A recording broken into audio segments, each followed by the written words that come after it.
Welcome to This Explainer. Today, we're going to unpack a truly wild historical journey all about American expansion. We're stretching all the way from the rugged, untamed wilderness of the 19th century directly into the hyper-modern, air-conditioned halls of today's mega mansions. It's an absolutely incredible story about space, national identity, and the literal limits of human ambition. So to really get to the bottom of this, we have to explore what actually drives this uniquely American obsession with space, property, and just endless expansion. To understand the homes we live in today and why so many of us constantly crave that extra bedroom or a slightly bigger yard, we actually need to rewind more than a century to look at how Americans viewed the physical land itself.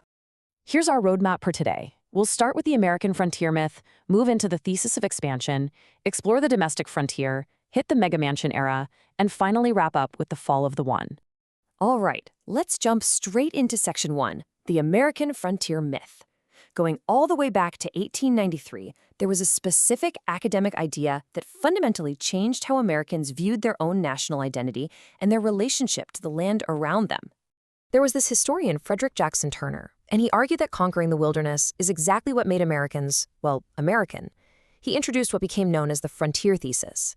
Basically, his argument was that the brutal process of settling the North American wilderness instilled this unique discipline, a rugged self-sufficiency, and caused a permanent break from European constraints and deferential culture. He essentially said that American democracy came straight out of the forest. Turner believed there was an inherent, almost unstoppable, expansive power within these pioneers.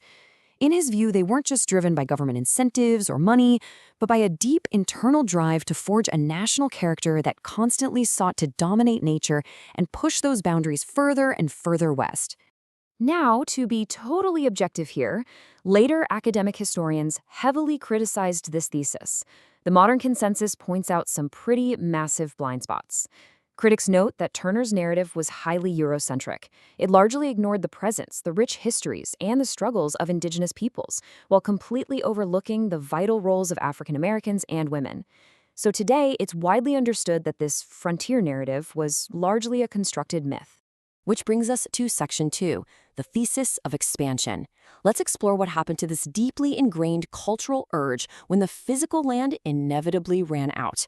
Because, spoiler alert, the drive certainly didn't just vanish.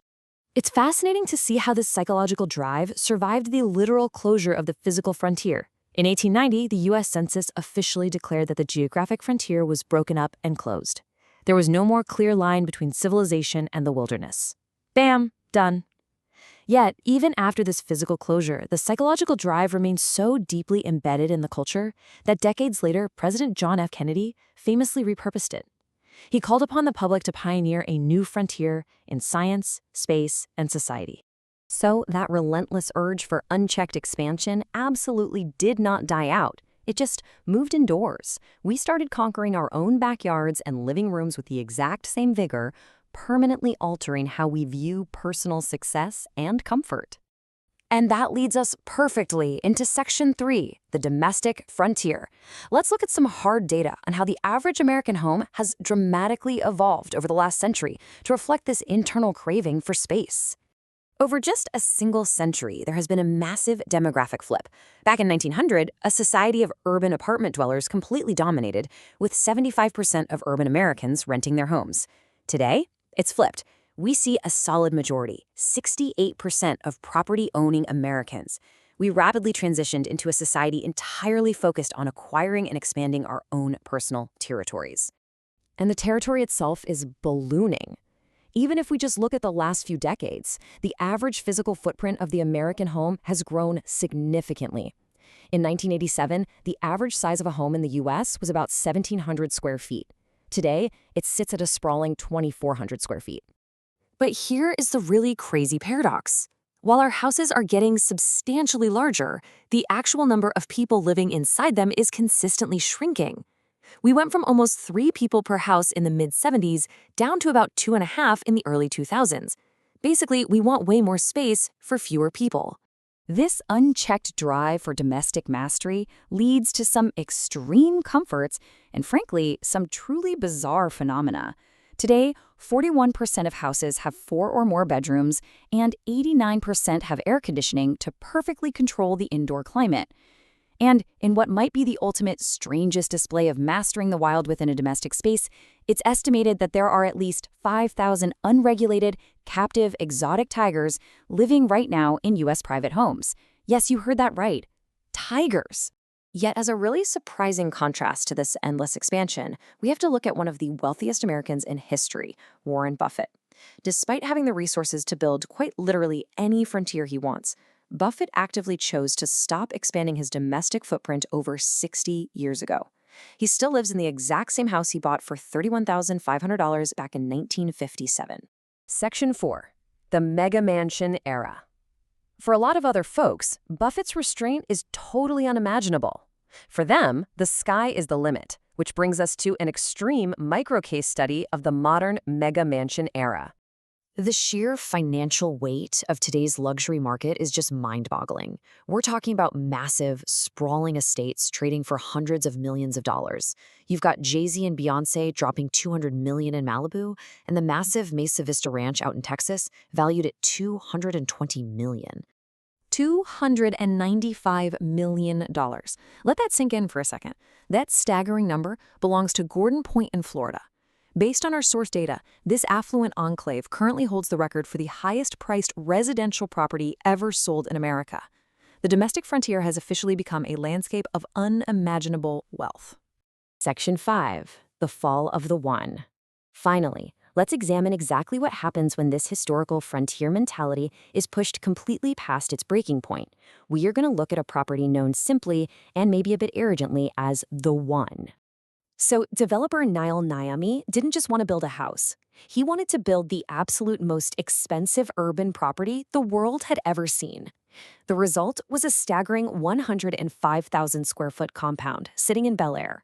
It featured 21 bedrooms, 42 bathrooms, 3 completely separate guest villas, a dedicated philanthropy wing for 200 guests, and get this, 5 different swimming pools. To really understand this scale, you have to look at the literal groundwork required for this level of ambition. To conquer this 3.8-acre hilltop, they couldn't just start building. They had to fundamentally reshape the earth itself. They excavated 49,000 cubic yards of dirt. To put that into perspective, that is roughly the volume of 19 Olympic swimming pools. Just hauling it away took 5,000 dump trucks running nonstop for 2 solid years before a single foundation wall was ever poured. And the sheer, uncompromising luxury hidden inside functions way more like an elite 5-star resort on steroids than a traditional home.